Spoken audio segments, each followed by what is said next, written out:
Young Adult Podcast. Welcome to podcast 210, you wild animals. Bunch of wild animals listen to the podcast So today. wild. 210. You guys are just, as you're listening, I bet you're doing something wild right now. What's the most wild thing you think someone's doing right now while listening? Probably like walking their dog. Okay, Or maybe driving like 100 miles per hour. I was going to go a bit more extreme and say maybe they're like driving a dirt bike and Maybe just like doing jumps. Wow. Maybe they're at a cockfight.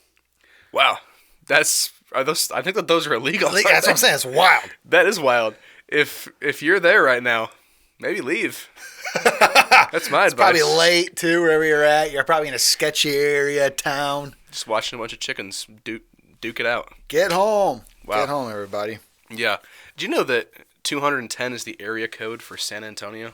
No? And how do you know that? Well, I saw it was podcast 210, and I'm like, I want to bring you some kind of fun fact related to the number 210 to the podcast today. And So what did you search? How did you search fun? Did you search literally the fun facts about the number 210? I did. And what all came up? That's awesome. There's a lot of math stuff about it's the first prime number with this, and this, and I was like, oh, that's pretty cool. A lot of math stuff like that, but the only one I could really remember and retain was that it was the San Antonio area code. Do you know the area code for Detroit? 313. Okay. Everybody from the 313, put your hands up. That's right. Follow me. I am not from the 313. I'm not either. I'm from the 810. 810, or you could say the 248 maybe? Perhaps, maybe. Yeah. All right. You're about to move though into a new town. Is it an 810 town or a 248 town? Oh, I don't know actually. I think it's still an 810 town. Okay. I think it is. But we might be a little bit too. What direction is that? Too south? No, too west to be 810. You might be. I might be an 810 man in a 248 town. Yeah, you might be. Who would have thought? That's okay. That's Crazy. okay. I forgive you. Thank you. We got the Secret Life of a Pastor. We do. We got Bible Talk. Mm-hmm. Are you ready? I am ready. Shh. It's a secret. Everyone sees Sunday, but we are going to talk about Monday. Do you know? Not you, Preston, but the listening audience. Who are doing wild stuff. Although we've asked them to stop doing some wild things. Maybe they've settled. Maybe they're driving home now, doing a much more peaceful thing. Driving 5 under the speed limit, just being a man or woman of peace. Yeah, there you go. Do you know how we come up with our events here at church? Do you know? I actually had a youth pastor. This was years ago. He's not even a youth pastor anymore, although we're still great friends. And he's actually the pastor now. Oh, nice. And he was like, I follow you guys on social media. This was years ago when I was a youth pastor. When I follow you guys on social media, you guys are always doing the craziest events. How do you guys even come up with this stuff? And he asked me that question. I couldn't even answer it. Mm-hmm. I don't even know how we come up with this stuff. Yeah. But something happens. There's a magical stew. Mm-hmm. When a few people just get into a room and start without I know this sounds cliche, but there's no stupid ideas. Mm-hmm. What are you thinking? What's everybody thinking? Yeah. And if you can cultivate a spirit of wonder and anything is possible, mm-hmm. I think you can create some pretty magical things. I think so too. Even if it is a stupid idea to begin with, it can work into something great. I think one thing people may not know is that we have a ton of meetings about these events. Yeah. A lot. It's not just one sit down, plan it, we're good. It's 3 or 4 meetings, whether it be a CY&YA event or an Ignited event. We had our first Switch meeting yesterday for Ignited, and that's months down the line. Yep. And so I think there's just so much planning that goes into planning big events, and there's kind of different, at least the way that me, Pastor, and Kayla will do meetings like that is, especially for something as big as the Switch, we'll have our initial meeting yesterday was about a lot of the fun stuff that we're going to be doing. What kind of games do we want to play? What kind of food do we want to have? Yeah. Is it the basic stuff? The stuff that's kind of just fun. Yeah. Fun stuff. Food. Yeah. Picking out food and thinking through the games. That's the fun stuff. Yeah. And then we'll spend time like each in prayer about like the spiritual side. Like, Yes. what's our theme going to be? Yeah. You know, what are our messages going to be about? And so our next meeting is going to be in a few weeks, and we're going to discuss that portion of it. And then after that, we have like a rough outline. Then we have to have another meeting about the logistics. Before your next meeting is in a couple weeks, and are you guys intentionally praying, thinking, looking, studying, gleaning, all different thoughts right now about the spiritual atmosphere of the switch, right? That's what you're doing now. Yeah. Yep. So when you come to the meeting in a couple weeks, you're going to have ideas. Oh, yeah. Not every idea, though, is we don't pick and go with every idea. It's true. And that's an important part of any planning event is you have to determine which ideas are just bad. And that's probably the most difficult part because you kind of have to hurt a feeling like you have to hurt somebody's feelings maybe. Maybe. But, if you're cool, then I don't think feelings are getting hurt. Like, Yeah. oh, I know I had this idea. I kind of had a heart set on doing this whole thing. And like, it's not, people aren't vibing with it very well. It's okay. We can throw it away. Yeah. Yeah. I totally get that. Yeah. I mean, I think we're all pretty chill when it comes to ideas and stuff. And so like, I'm never married to any idea I ever have. If someone wants to change it, yeah, sure. Yeah. If someone has an idea to make my idea better, sure. Yeah. Yeah, I'm not married to the idea. Or if someone thinks my idea is just really bad, that's fine too. Because and it's through the talking out of those ideas that we kind of figure out which one is like the right one to go for this event.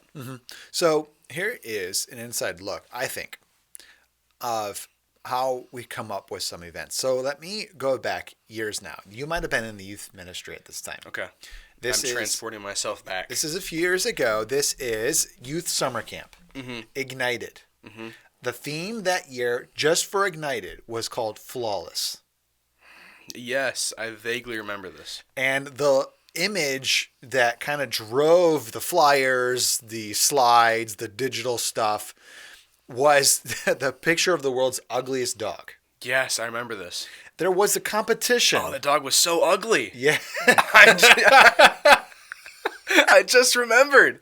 It was like a really like matted hair, wet dog with his like tongue sticking out. I couldn't do anything about his tongue. It just stuck out. He was just there like. And did he have like sunglasses? No, he just was so ugly. It was an incredibly ugly dog. I remember this. And there happened to be the competition. This is This is still a thing, but it grew in real popularity and kind of peaked back here in this years ago. And this dog won World's Ugliest Dog, and he kind of went on some morning talk shows and afternoon talk shows, and he was really funny. And so somebody was like, we should definitely use this because it's such the antithesis to what we're trying to talk about, the theme being flawless. Yeah. And this dog is like the world's ugliest. The most flawed dog ever. Yeah, the most flawed dog. And so we went the image, and then, so this drives, culture, I believe, drives a lot of creativity. I believe it does. Okay. And then we had this idea, and this is normal, but like usually every single day at youth summer camp, a prize is given away to a person, a tribe, a team. And this year in particular, we were giving away a prize at the end of every day to the person who brought the most friends or some person who won the competition, the dress up competition that day or something like that. It happened to be a pair of white Vans. Yes, because that was when the Vine was around. Yeah. The Vine was around. The Vine was Dang Daniel. Yes. Essentially, Yeah. this kid named Daniel was kind of getting his friends noticed that he was wearing a different pair of shoes to school every day. And they were like blown away. And so they caught them so off guard and that one of the buddies would open his phone, hit record, and wait for Daniel to walk into school and immediately post his shoes online Back in a video. at it again with the white Vans. And he ended up wearing the white Vans the most. And so he ended up saying, back at it again with the white Vans. And then it turned into a song. Yep. It went viral. And they were on Ellen. Rest in peace, Ellen. Although she's not dead physically, but The career's done. Yes. Exactly. Uh-huh. And it took off. And I thought, this is so fun that we should hop on this culture train and promote these white vans. We played the song, and we were always singing Dang Daniel all week long. We were having a lot of fun. The idea of flawless drove our messages. We're going to be preaching what does the Bible say about where we stand in our relationship with the Lord and sin, all this stuff. And you know what? It was a lot of fun. Yeah, it was fun. I did not win any white vans. Okay. But do you want to know something? What? That culture influencing your youth summer camp influenced my culture. How? Because I did not win any white vans, and I thought the shoes weren't very cool. I thought they were kind of dumb. I didn't like the way they looked. I'm not a white van guy. Yes. Personally. Either. Yes, but I was 8th grader or freshman in high school, one of the two. I'm not sure. But because there was so much hype around the vans at youth summer camp, I wanted a pair of vans. Me too. Yes, and I went to I couldn't drive, so me and my mom went to the store, and we bought vans. Yes. Because I just thought they were cool. Yeah. Because the culture around it was, these are really awesome. I still have them. I'd never wear them because I used to own a pair of white vans when I was like in middle school. Okay. But they were much cooler then. Uh-huh. And they're kind of not as cool anymore, but people still wear them, but they're not as popular. Well, nowadays, if somebody wears Vans, no hate towards Vans at all. If you love Vans, I'm so glad you do. I've never judged anybody based upon the shoes they wore. So. Me neither, never. But some people are like really big fans of shoe companies, so if they get like offended at what I'm about to say, I'm sorry. When people wear Vans, I think the public perception is automatically, oh man, they're stuck in 2016. Okay, yeah. Which is when Vans were popular. Well, you know what? If you think about it even more, we're talking 1998 for me. Wow. Okay. Skateboarding culture was absolutely huge. It's not as big anymore. Yeah. Oh yeah, grunge, rock. Oh my gosh, pop, punk rock. It was peaking hard. I mean, Blink-182, all these bands all wore Vans or Airwalks. No idea. No idea what an Airwalk is? Nope, no clue. Same thing as a van, just poor man's van. Okay. You know? Mm-hmm. Man. And so anyway, this was all whole thing even back then. So I say all that. That just gives you an inside look, kind of how events are thought through and planned. Mm-hmm. And I think we have a great office staff culture. Tell me if you think this is true or not. Okay. I've never said this out loud before, but I am thinking it now through this. Okay. I think we do a really great job at having this thought of anything is possible. Mm-hmm. Do you think so? I think so. And you don't know we don't know if it can be done, but we're dumb enough to try it. Yeah. And usually, most of the time, it can get done. It's true. It might be really difficult or hard, but even something like the food trucks at the last couple of CY&YA events, we're we should get can we get a food truck? Exactly. Is that possible to get a food truck? And we got a food truck. Yeah, we've done it two in a row now. Yeah. It turns out that you can call food trucks and just tell them how many people you think you're going to have at your event and pay them the flat rate right up front, and they'll come and feed everybody for free. Yeah. I think that's pretty cool. I think so too. And we've done that a few times now, but these are just wild thoughts, and we have a it's possible spirit about us. Yeah. I will finish kind of the secret life of a pastor with this story I just recently heard about maybe the most popular man in the world right now, Mr. Beast. Oh, I was going to say Erling Haaland. No, what? But no. World Cup. Who? The guy from Norway, the soccer player, Erling Haaland. I thought you were gonna say him. Because I've been seeing him everywhere. It's true. It's true. And so I thought it was gonna be Erling Haaland. Do you think Mr. Beast is more popular than Haaland right now? Probably. Jimmy's pretty popular, and I think with the age demographic too, that I don't know what kids ages 13 to 0 who their most popular person is. It's probably Jimmy, but in my age bracket, it's probably Erling Haaland. Okay. He was just on a podcast. I think he was like Joe Rogan or something like that. Oh, nice. Little small show. Yeah, Joe Rogan. Joe Rogan wishes. So stupid. Anyway, and Joe Rogan was talking to him about how in the world does he keep just coming up with these ideas? He does things that have never been done before. And Joe Rogan was like, Joe Rogan says, I think the most impressive thing you've done was actually like you lived in the pyramids in Cairo. we did. Yeah, you didn't know this? No. This is just a few years ago now. That's crazy. Yeah, he got permission from the president of Egypt to like live and explore That's in crazy. underneath the pyramids. I forget how long he lived under there for. It's like a week. That's wild. He got permission to go anywhere and do anything he wants. And Joe Rogan's like, how in the world did you get through this? And he's like, actually, as a matter of fact, this was a real, Mr. Beast, Jimmy, was saying this was a real defining moment for our team. Because I remember somebody pitched this idea. And when it was pitched, it felt like the stupidest thing anybody could have ever pitched because it's impossible. Yeah. And then Jimmy was like, wait a second, guys. Let's not say we can't do it without first trying. And the team was like, yeah, let's just try. Yeah. We don't lose any money. Let's not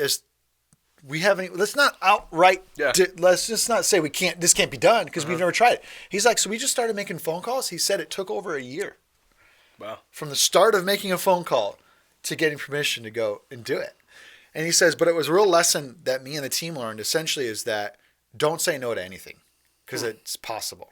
Yeah. Anyway, I think we have some of that spirit on our team when we meet, when we talk. That's a good lesson.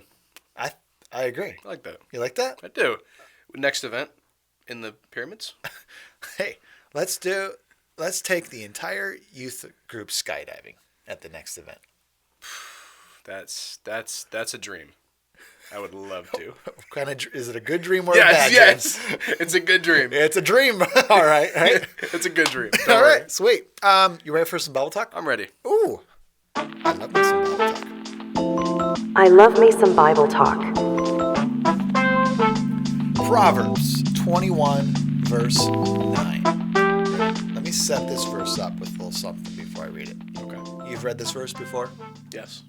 Do you remember how old you were the first time you read this verse and it was like, whoa, wow, huh? I remember the first time I read it, I was a kid, and I'm like, oh yeah, woo, I didn't really understand, like, the meaning of it. I don't know what age I, kind of got it, I guess. But it's been a verse that I remember in my head, or that one that, you and your friends kind of throw out sometimes with each other.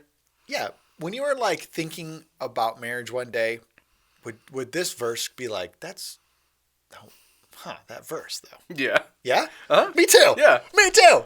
Yeah. What is that about? This verse is powerful. Yeah, it is. All right, I'll read it to you guys. Proverbs 21, verse 9. It's better to live alone in the corner of an attic than with a quarrelsome wife in a lovely home. I remember reading that verse and being like, wow. Yeah. That's crazy. Attics are gross. Yeah, absolutely. Attics aren't fun. And it's way better. I just went up in my attic just the other day. Really? I just wanted to check on some stuff up there. I actually need to go up there and fix some things. I have to go up in our attic soon, our new one. Well, you know what? Yeah, you're about to move into a new home, and you're gonna be like, I wonder how my attic's doing. I know. Well, the inspector went up there and he was showing us pictures of stuff. I'm like, I don't want to go up there. Nope. Doesn't look fun in there. I went up in my attic. I actually have to redistribute some insulation. Okay. I have to. There's some baffles that have fallen down that I need to put back up. Okay. Anyway, it'll improve some of the. It'll improve our heat and air conditioning in the house. Anyway. Nice. So, I like I said, I was up in there. It's terrible. It's hot. Mm-hmm. It's bad. And this verse says it's better to live alone. Up there. In the attic, the corner, might I say. That's probably the worst spot of the attic. Yeah, it's bees in there. Oh, dust. Bees. it's better to be stung by bees in your attic than to live with a quarrelsome wife in a beautiful home. And live with a quarrelsome wife in a lovely home. My gosh. I asked you this earlier before we hopped on the podcast, and because I think it is true. But I asked you this question. Is this true that really all that a man wants is peace? Mm-hmm. You know? Peace in his home, peace in his personal life, peace in relationships. Because everything fights us. Mm-hmm. You know what I'm saying? Like all day long, everything fights us. Like we're privileged to work in this like amazing building, air conditioned, heat in the winter, state of the art equipment, computers. And is it me or does everything just fight us when we get here? like technologically? Yes. Sometimes. Like everything fights us. Like I'll have the one the maintenance man come down and be like, air conditioner's broken today. Power goes out randomly. Power goes out randomly. A lot of like stuff doesn't work during the week, and we get it fixed just in the nick of time for like services. Nobody knows it. You know, this is Secret Life. They do now. You know, nobody knows that the projector like didn't turn on Monday for some reason when we were trying to do something, and we're like, we got church in 2 days. You know, are we gonna get this projector gonna get fixed? What do you got to do here? Who's gonna come look at this thing? Everything's fighting us. Everything's fighting us. Fighting it all day. Sweating it out. Fighting it all day. And we're honored and privileged to work in a building that's pretty simple. Yeah. Like I don't sweat most days. It's true. But like men go out to work, man. Like and I'll go home and I got work to do sometimes. Yeah. You know, the kind of work that people do all day. Like I'm going home, I'm cutting wood, I'm like chopping down trees, I'm going up in my attic and I'm putting up new baffles and I'm spreading out insulation. You know, I'm cutting the grass for 2 hours at a time. I'm weed whacking, I'm watering, like I'm doing stuff and like everything's fighting you. I don't like to walk into my house and I got more fighting going on. I don't want that. Like that'd be like, well, according to the verse of the Bible, that's the worst, right? Yeah. And so is it true, maybe for you out there, like that the only thing you want is peace? You know, and so let's help people in finding a spouse. You know, what we looked for, and maybe it could help somebody out there. Yeah. I think, like you said, obviously we all want peace in our lives, in our homes, and everything like that. And part of doing that is finding, you know, that wife, or for like men, wife, and for women, husband, who can be there for you, who can be there helping with that atmosphere of peace. And obviously, the first thing you want to look for is that, like, do they love Jesus? You know, no matter how much you think you can like change somebody, don't. Oh no! Don't do it. No. I don't recommend it. I don't either. They are who they are, and really, Jesus is the only one that can change people. It's true. Yep. So obviously, you want someone who loves Jesus, but then you also want somebody. I think something that I admire about my wife, and something that I see that she does, is she has goals. She has dreams. She has dreams for, you know, for our home, for our house. Even when we got our apartment at first, like, oh, this can go here, and this can go here, and this can go here. And it was like, I was like, oh, sounds great. And I didn't like see the vision, but she helped make it a home. Do you live there before you got married? I lived there a little bit, but it was, I didn't live there a ton because it was super lonely. Is it too lonely? Yeah, really? It was super lonely, and it didn't feel homey. And there was a giant lamp post outside my window shining light in. And I was like, well, legitimately. So you didn't like sleeping there? What? Oh, I would sleep there sometimes. But even though the light was shining through? Yeah, we had these really bad like blinds, and the light would just shine right through anyway. Do you have blackout curtains now? No, but we do have curtains. Okay. But it was at a point where I'm like, man, I don't know if I could ever live here, because I hated it. Wow. It didn't feel homey. It didn't feel safe. It didn't feel like a place I wanted to be. But then after we got married, and Carlene moved in with me, and she was setting stuff up and making stuff more homey and putting decor up and getting stuff arranged and organized. It took a little bit of getting used to, obviously. But now it's like, man, I love our apartment. I love our home. We were talking about it the other day. It's like we're we're going to be sad to leave. Nice. Which is a complete 180 from the way I felt last February. Yeah. Yeah, absolutely. So finding a spouse who has some sort of vision for their life, a dream for their life, and why is that so important? Why can't can they? Is it really that bad to just find somebody who's like visionless and dreamless? Is it really that bad, Preston? Well, I think in the beginning, like let's say you're like married to somebody, in the beginning it might be fine. Like, oh yeah, they're chill, they're fine, like they'll figure it out. But then as time goes on, and they don't have the drive to do anything, that can start to weigh on you. That can start to get like heavy. Yeah. On your shoulders, whether you're a man or woman. And then I feel like over a period of time, like there's not going to be like, oh, what do you want to do today? Oh, I don't know. I don't care. There's like no excitement for the new day. There's like no excitement for the future. There's no excitement for a life with this person because they don't know what they want to do. Yeah. Another thing too, I realized when it came to finding a spouse is that priorities did not need to be the same. Yeah. Interests, hobbies, love of music, shows, how you want to spend your free time. That does not have to be the same. That's not the important stuff. But I thought that was the important stuff. Yeah, I did too. And they talk about this phrase, opposites attract. And I was like, wait, that phrase has always been a little bit, to me, like, I don't know if I quite believe it. Just because, like, the Bible kind of says a little bit of the opposite. Like, don't be unequally yoked. You know, don't marry an unbeliever. Yeah, exactly. I mean, that's complete opposite. It is. So, like, the Bible warns against, those opposites. So we're going to find first, you both love Jesus. You both have vision. You both have dreams. They don't have to be the exact same dreams, but you have vision. You have dreams. And then, but you don't necessarily need to have the same interests. Would you say that yours and Carlene's interests are like extremely different, or like overlap a little bit every now and then? I would say they overlap a little bit every now and then. Like one of my interests, I love sports, and Carlene's not a huge sports fan. She's gotten more into it since we've gotten married, but like I love sports. I will watch football. I watch college football on Saturdays, and I watch NFL football on Sunday. But her thing is just watch the Lions. Yep. And so it was a little different. But I was actually worried before we got married. I'm like, oh my gosh, we don't have any of the same interests, or like we don't have all the same interests. What am I gonna do?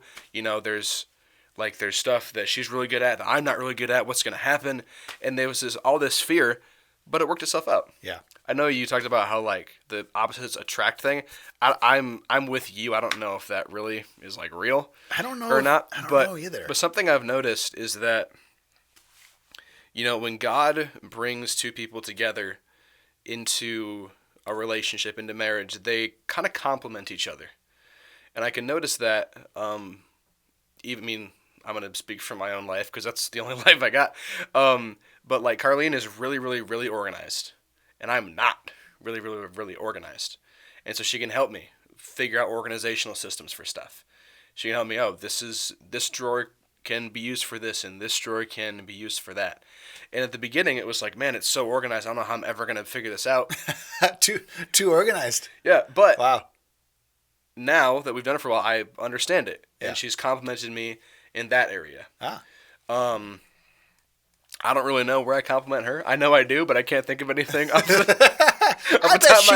bet she'd have great stuff to say. I'm sure she would, and I do know that I can. Okay, I'm pretty good with like handy stuff around the house, around the apartment. That's something that she just doesn't know, and so I can do stuff like that. But we compliment each other, and we just work it out. And God brought us together, and it works, even though we don't have all the same interests. You know, she loves to sew. I don't love to sew. And that's okay. That's okay. Yeah. Yeah. You could love to put holes in things. And she loves to sew them. Yes. See? You compliment each other. I don't know if I love to put holes in things, know. but I guess. I love to put holes in the knees of my jeans. Yes. I love it. And she loves to sew it. She has sewn several pair of my jeans, so I guess. There you go. There we go. Oh, man, what a podcast. What a podcast. Mm-hmm. But I think it is true, Proverbs 21, verse 9, that men truly want peace. Mm-hmm. And here's my advice to guys, because I don't know, I can't speak for the girls. Nor can I, so I'm not going to attempt to do it right now. Yeah. But this verse picks on the girls.